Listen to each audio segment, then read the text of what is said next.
Olá, nossa alegria, nosso prazer poder estar em contato com você mais uma vez aqui no nosso programa Café e Fé.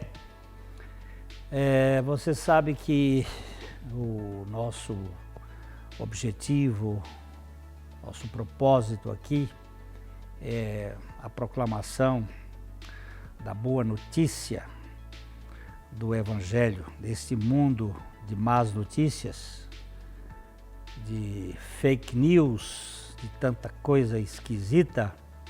Nós precisamos conhecer a boa notícia de Deus, do Evangelho, do Deus que se encarna, que se coloca dentro da dimensão do humano para nos dar uma conexão no divino.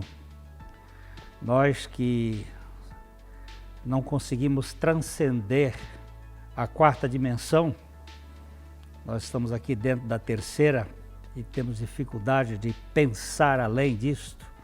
Ele se imiscui nesta realidade, ele entra, penetra nesta realidade para nos dar uma dimensão de que é de fato a boa notícia. Os links estão aí na tela e youtube.com/PIBLondrina1 e facebook.com programa Café e Fé, tudo junto. A gente sempre fala a mesma coisa porque é isso que nós queremos, é contar com a sua colaboração, com a sua participação, com a sua parceria. Aqui neste programa, o nosso propósito é que você possa orar conosco e orar por nós, para que este programa também seja sustentado pelo Senhor. Você pode contribuir para isto, a um custo, e nós pedimos que você divulgue o programa Café e Fé para outras pessoas, para que eles conheçam o Evangelho. Nós vamos para um pequeno intervalo e já a gente volta.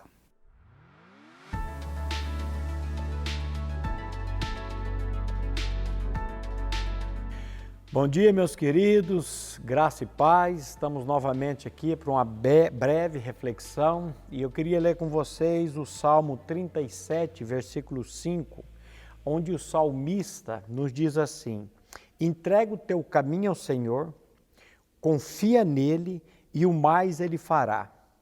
Eu gosto de uma versão que diz assim: entrega o teu caminho ao Senhor, confia nele e tudo ele fará.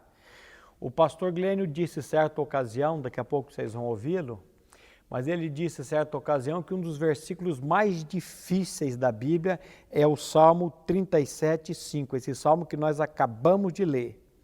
Por quê? Porque aqui o salmista está mostrando o grande problema meu e seu, o seu e meu, que é justamente a entrega. Nós não sabemos entregar.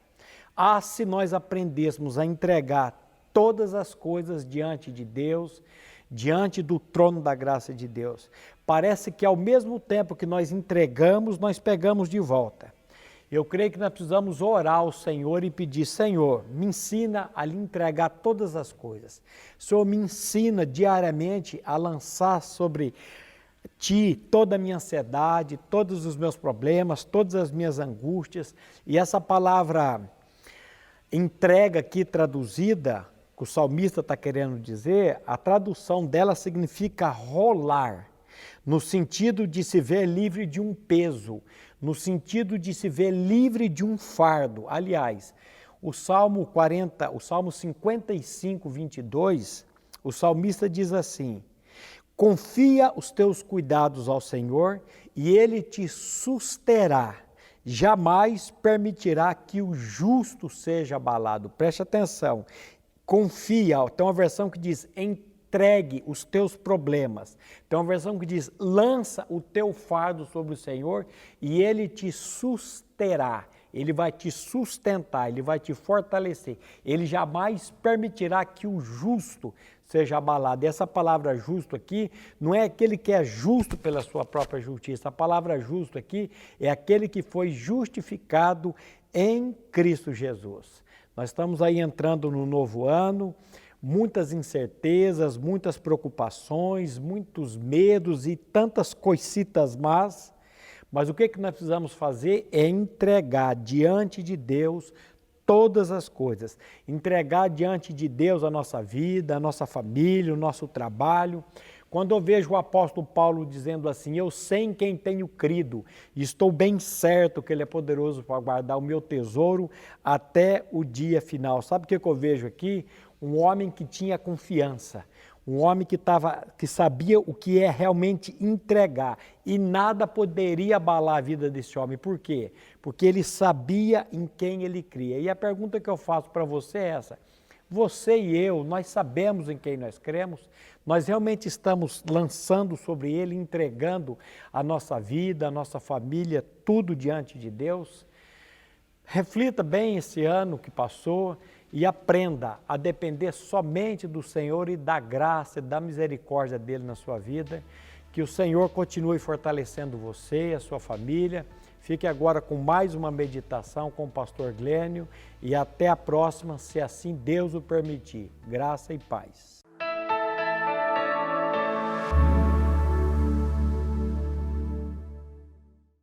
Ótica Higienópolis. Há 35 anos no mercado óptico de Londrina, sempre com novidades em produtos e tecnologia. Nossa equipe está preparada para dar uma verdadeira consultoria, facilitando a escolha de seus óculos para correção ou proteção solar. Ajuste de óculos personalizados, respeitando o conforto e anatomia do seu rosto. Ótica Higienópolis. Avenida Higienópolis, 346, em Londrina.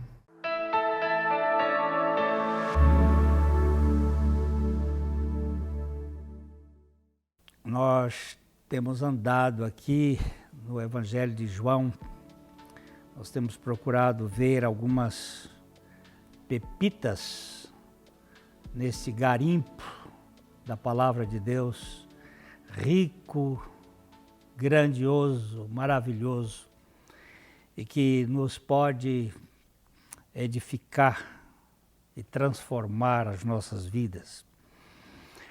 No capítulo 2 do Evangelho de João, logo depois do primeiro milagre de Jesus, do primeiro sinal que foi a transformação da água em vinho no casamento, lá em Caná da Galileia, onde o Senhor fez com que aquilo que era uma crise se transformasse numa festa com um final feliz, com uma realidade muito gostosa.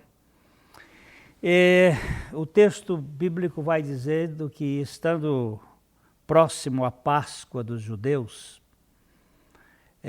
Jesus subiu para Jerusalém.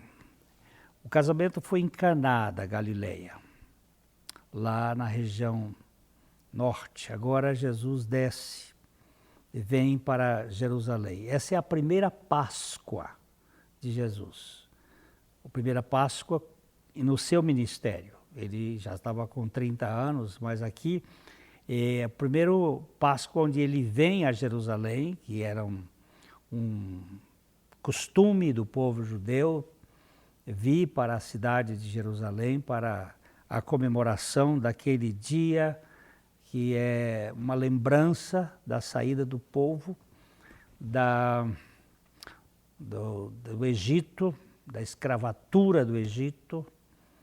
E aqui Jesus estava nessa festa, na sua primeira Páscoa, com o seu ministério já em andamento.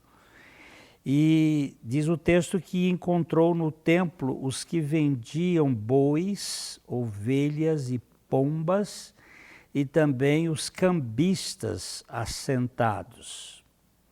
E tendo feito um azorrague de cordas, expulsou todos do templo, bem como ovelhas e os bois, e derrubou pelo chão o dinheiro dos cambistas e virou as mesas.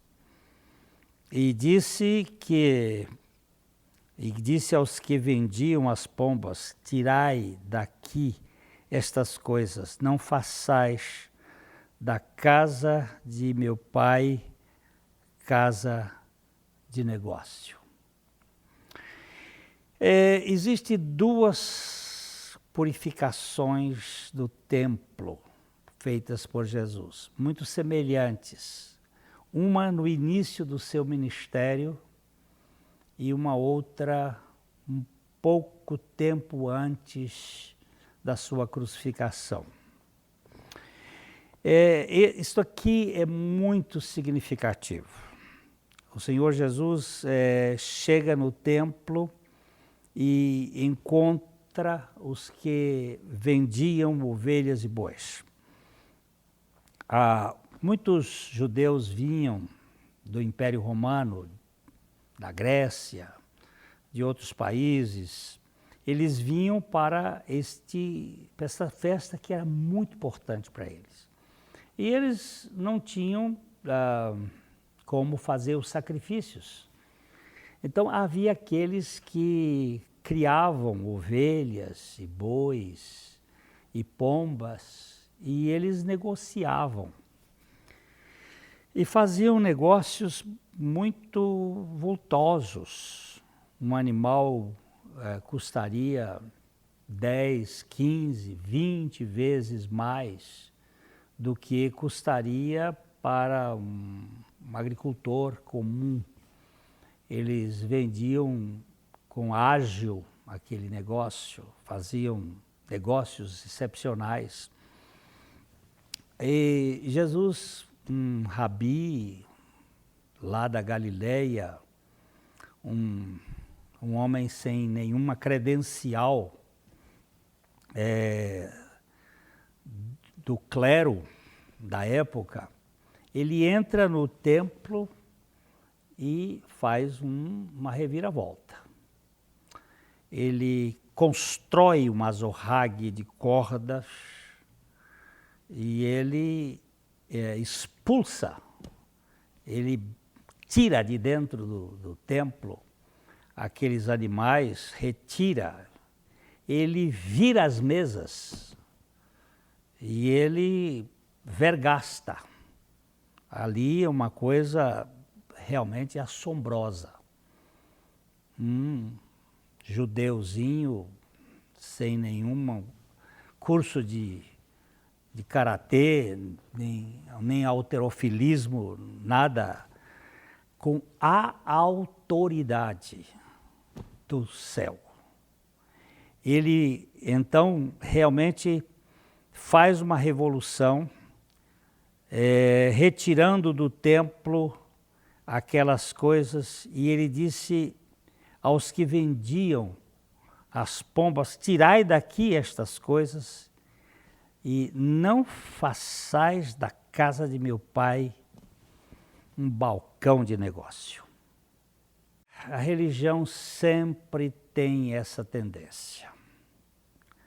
Os mercadejadores da palavra de Deus, aqueles que negociam as coisas espirituais com os seus ágios, com os seus negócios.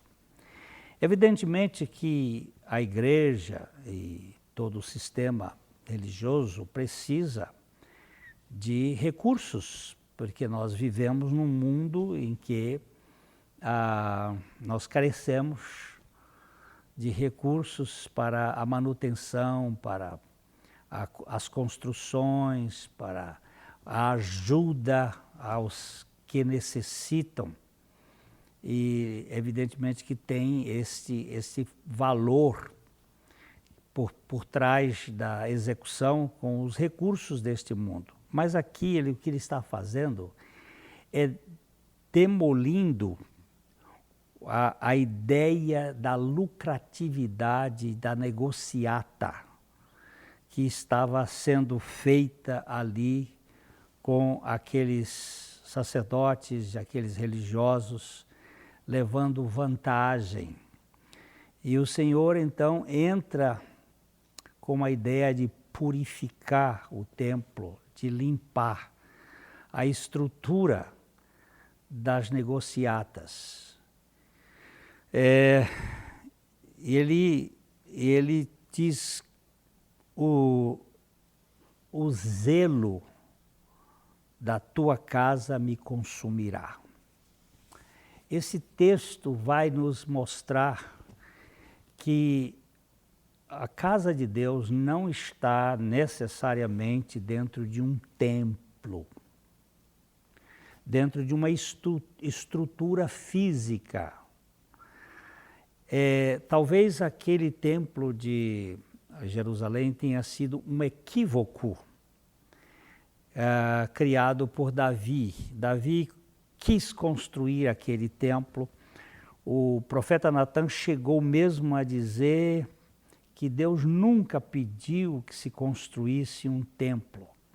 Nós não temos uma ideia que os teólogos chamam de enoteísmo, ou seja, um Deus localizado no espaço e no tempo. Porque que casa nós poderíamos fazer para o Deus que preenche os céus e a terra, que não tem dimensão?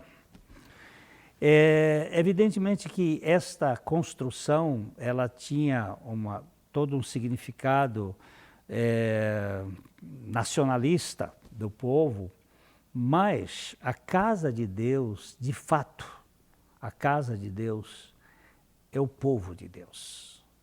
É o tabernáculo de Davi e não o templo de Salomão.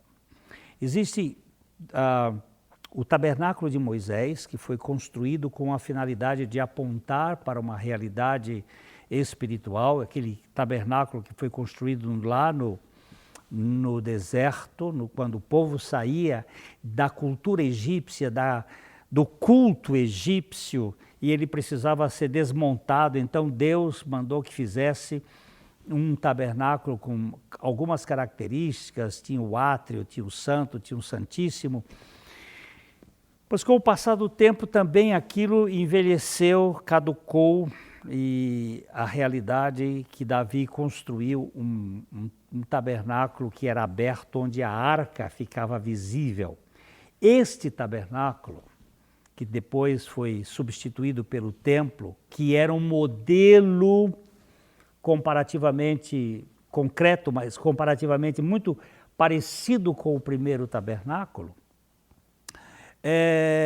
ele não representava aquilo que Davi fez, que era uma arca aberta, 360 graus, onde uma tenda aberta com 360 graus, com um cantor em cada poste. Ele tinha 12 postes ali sustentando, e um cantor em cada poste cantando, olhando para a arca, que é a tipologia da igreja. O tabernáculo de Davi, que tinha caído depois, ele teria que ser reconstruído, disse o profeta Amós, e que lá no concílio de Jerusalém eles disseram: esse tabernáculo é a igreja, é o povo de Deus, que precisa ser limpa, que precisa ser purificada de todo o comércio. Nós vamos ter uma paradinha aqui e já já eu volto.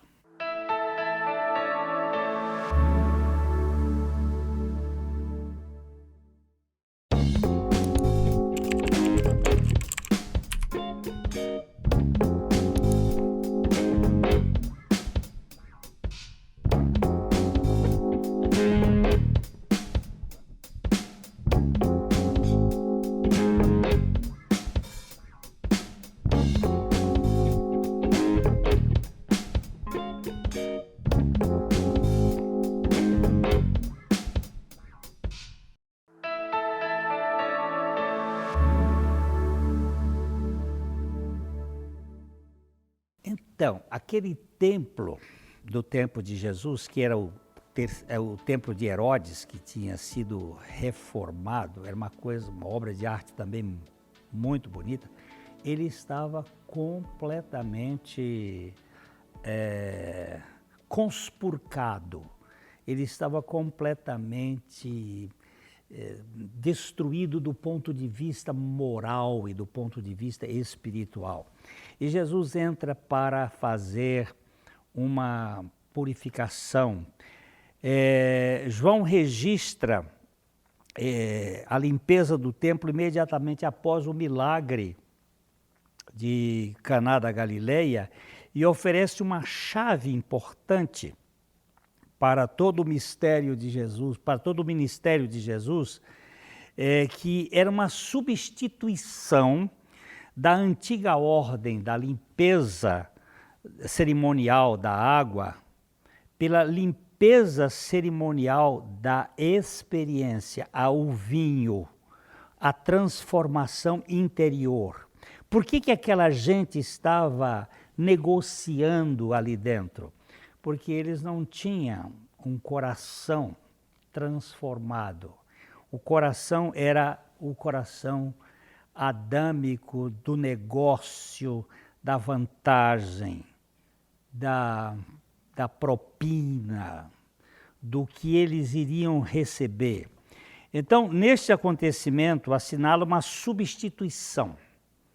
Jesus entra ali no templo e faz uma revolução, que é como o objetivo de que ele veio aqui para transformar gente, para que gente não viva de sacrifício de animais e que tenha que negociar, que ele viria fazer um sacrifício único, capaz de nos salvar totalmente. E nós não precisássemos viver sob este negócio de animais que eu compro e vendo para a minha purificação. O Cordeiro que iria ser crucificado e ressuscitado, ele tornar-se-ia a fonte eterna de uma salvação permanente. A igreja hoje ela tem passado por misturas muito grandes. Desde Constantino, lá no quarto século, com a mistura de vários cultos pagãos, a igreja foi se tornando um lugar de negócios, um balcão. Isso aconteceu em toda a Idade Média e houve momentos de levantes, como na Reforma, e de lá para cá tem tido muitas tentativas, mas de quando em quando as enxurradas vão entrando e os negócios vão chegando. Mas nós temos que entender que Jesus Cristo veio construir um novo templo, e este templo é a própria pessoa dele. Ele disse: vocês podem destruir este santuário e eu em 3 dias vou reconstruí-lo. E eles ficaram muito indignados com isso. Herodes levou 46 anos para reformar isso, você vem me dizer que em 3 dias... O que ele estava dizendo ali era algo que os discípulos só vieram compreender depois da ressurreição dele. O que significa isto? O novo templo é formado por pedras vivas. E essas pedras vivas só podem ser tiradas daquela pedra que foi rejeitada pelos construtores.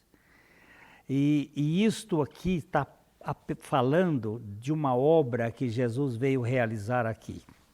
Ele veio para ir para uma cruz, morrer uma morte que não era dele, onde ele iria colocar neste seu corpo, ali na cruz, tanto judeus como gentios, samaritanos, todas as raças do mundo, para que nós pudéssemos morrer juntamente com Ele e ressuscitar em novidade de vida, formando o templo onde Jesus está no centro das nossas vidas, o templo que somos nós, as pedras vivas. Pedro vai descrever isto. Vocês são o tabernáculo de Deus, vocês são o santuário de Deus, vocês que são pedras vivas, vocês que foram transformados, que não estão mais neste projeto de levar vantagens, vocês foram agora purificados para ser o santuário do Deus vivo, através do corpo de Jesus Cristo crucificado e ressuscitado.